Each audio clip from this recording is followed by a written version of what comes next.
It is fitting that this flycatcher is right outside my front door.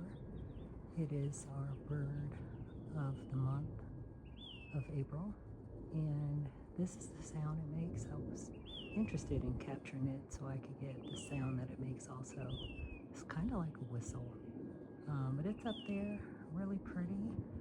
Has a tinge of yellow on its body, and it's making this little whistle sound, stretching and other things. But this is a flycatcher for the month of April 2026.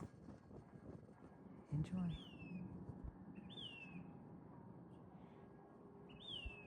Super high up in this tree. I'm zooming in on it as much as I can.